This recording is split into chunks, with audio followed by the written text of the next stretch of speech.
Hello, let's take a look at Barton W. Stone's view on baptism. One of the things we'll see with each of these restoration leaders is their ideas are developing as they move through these. As they look to the New Testament, they discover what the New Testament says, and then they begin moving in that direction. And so it might take them a little while to sort of get to the position that they ultimately will have. So let's take a look then at Stone's view on baptism. Now, when we start this off, remember we've talked before about baptism and how it is such a difficult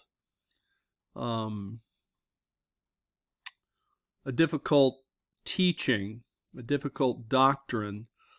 Why? As we mentioned before, part of it is because we don't translate the word baptism. We transliterate it. So basically they take the Greek word for baptism is baptizo, and they simply make it an English word, baptism. They don't translate the word. Okay, so baptism is a sort of Greek word that's been made into an English word. That's a transliteration of the word. Why did they do that? We mentioned before, part of the reason they did this is that if they did translate it, that would sort of go against what many people were doing. Baptism or baptizo means to dip or to plunge or to immerse. And so it gets translated as baptism because that kind of doesn't really point out the fact that if somebody is sprinkling or pouring, they're not dipping, plunging, or immersing. So anyway, there are three aspects to baptism. So this is what you need to remember. Three aspects. There is the mode, the meaning, and the subject. We've mentioned this before. The mode, the meaning, and the subject. So baptism is controversial or confusing because it has all these different aspects. One is it's not translated.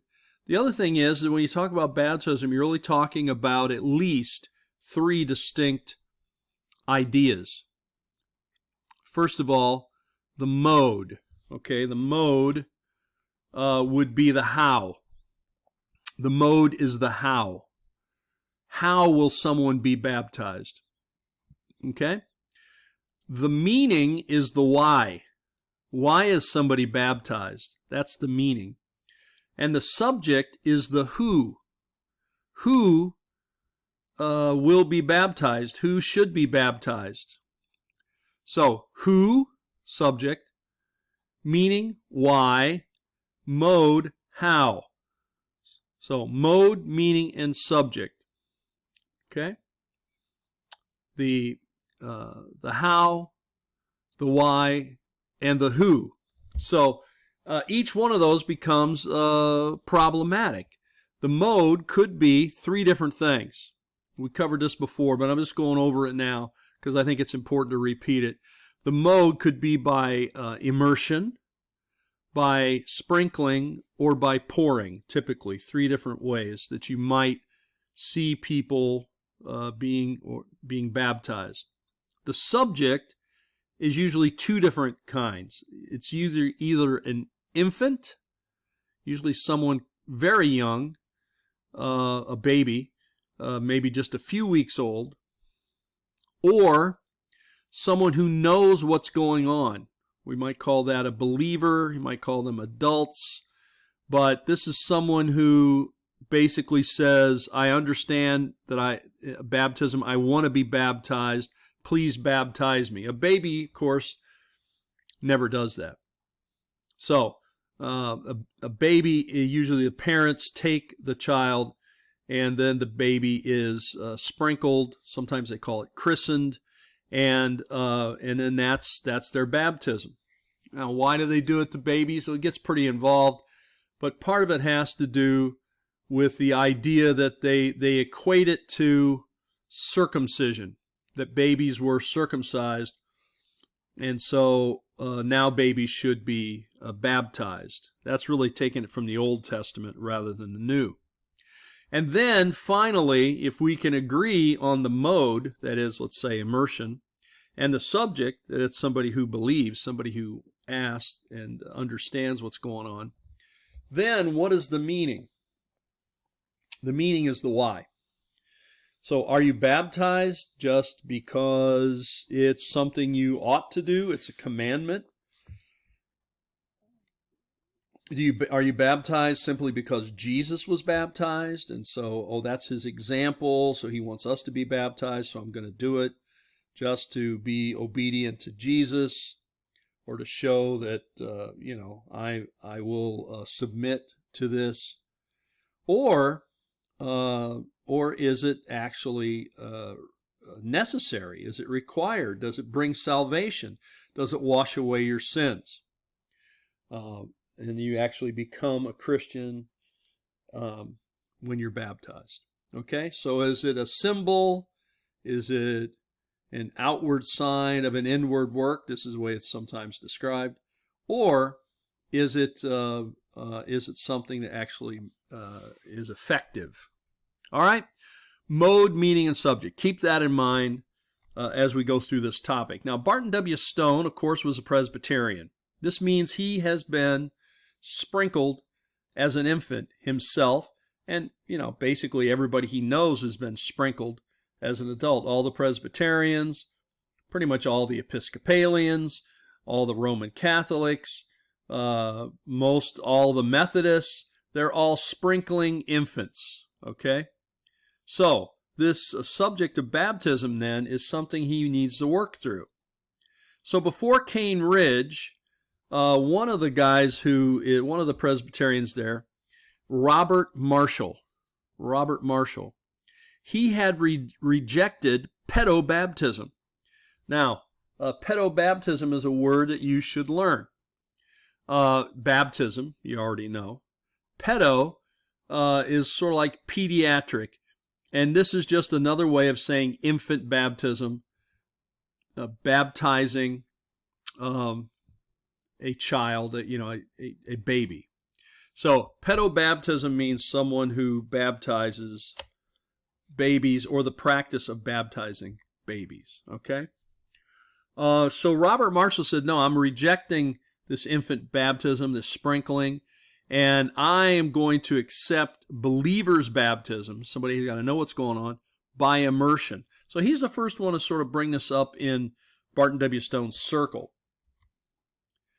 Now, when the Cane Ridge revival comes in August of 1801, and all that stuff happens, here's an artist's drawing of it, which I think makes it look far too orderly, but you see all the thousands and thousands of people, and there's Barton W. Stone up on a stump preaching.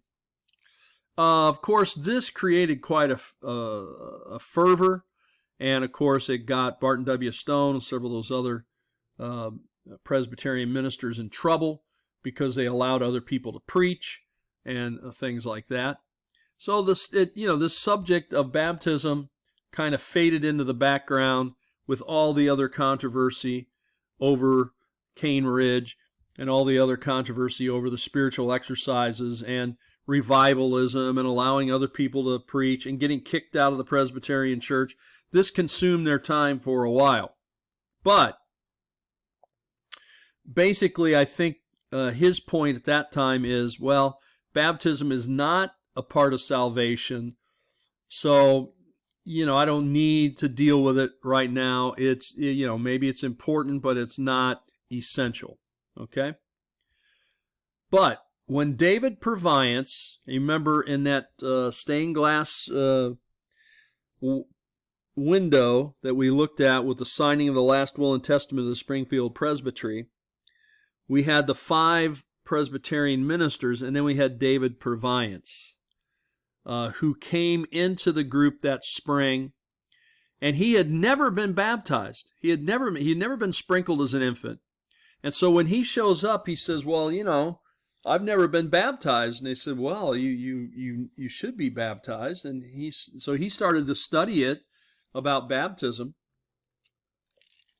And he came to the conclusion that he should be immersed. And of course, he was a believer. He was asking for baptism. And so David Purviance said, look, I'm rejecting my infant baptism. I'm rejecting infant baptism, and I want to be immersed. So on June of 1807, he decided that he was going to be baptized. And so then they had just brought it up, a whole discussion of it.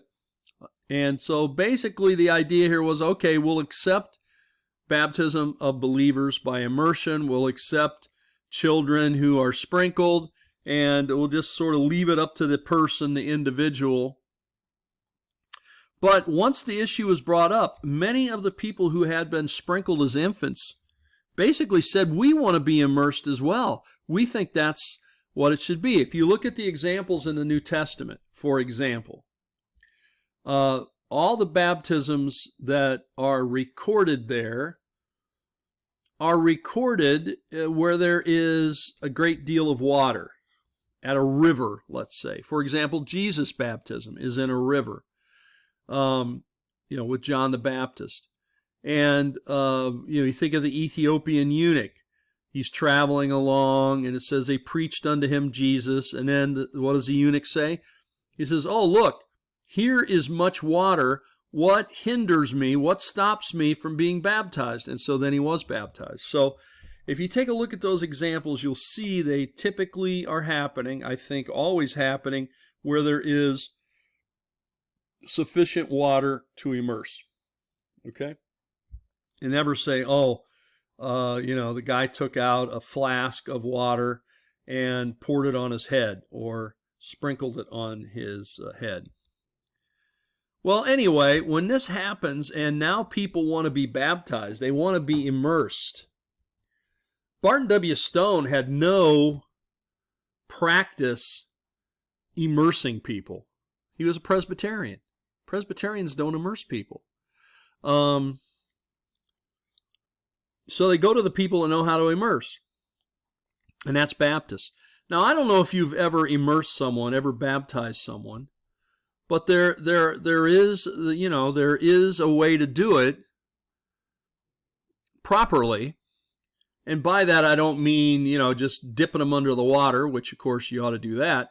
But you want to do it so the person doesn't drown or get choked, that sort of thing, right? And especially if you're in a stream, for example, you want to baptize the person so that you are dipping them so that when they're coming up out of the water, that they're coming up with the flow of the stream. It helps push them up out of the water. If you baptize them the other direction, the flow of the stream will help keep them underwater and, make it harder for them to come up out of the water. So that, there are some techniques, let's put it that way, if you're baptizing people and how you do it. And typically, I suppose you have a class there that talks about this kind of thing. So I won't go into all of it. But basically, you have the person sort of grab your hand and with their hand, and you have them kind of hold their nose, and then you put your other hand behind their back, and then you dip them backwards as they bend their knees, and you put them under the water, and then you lift them up with your hand that's behind their back, and they hang on to your hand, which is by their mouth. Okay, does that make sense? Well, anyway, if you don't do it quite that way, then the person might feel like they're drowning, or they might feel like they might feel nervous about it. So anyway, it is something that you would, if you're going to baptize people, that you need some practice or you need some instruction. And so they actually go to Baptist ministers who baptize, immerse people all the time. Now, once they ask the Baptists for help, you know what the Baptists think. You guys are Baptists. I'm a Baptist. You've been immersed. You're a Baptist. Now, of course, they don't want to be Baptists. They just want to be Christians who are immersed.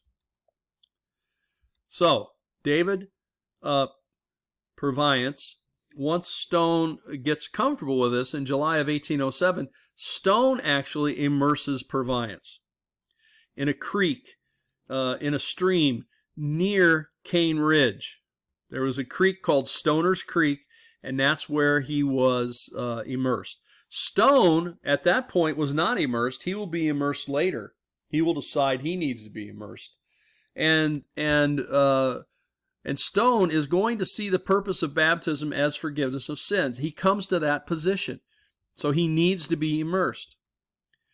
This position that he comes to is largely influenced by his connection, his reading the writings, talking to Alexander Campbell, who influences Stone on this teaching. Okay? So, Stone was willing to listen. Stone was willing to change his mind. This is something we can learn. There might be things we need to change our mind about. And Stone certainly did on this issue. All right, so his final position then is that the people there in the Stone movement, people there at Cane Ridge and so forth, not all of those Christians were immersed. But Stone says, okay, if somebody decides they don't want to be immersed, we're not going to say you're kicked out. But, he's teaching that they should be immersed. And if they won't, then he still allows them to come to the church services. He still allows them to take communion. But within a few years, basically, all of them have come to the position, pretty much everybody has come to the position of baptism by immersion. Okay, that's the mode. Of believers. Okay, that's the subject. And for the remission of sins. That is the meaning or the why. All right? There you go. Take care.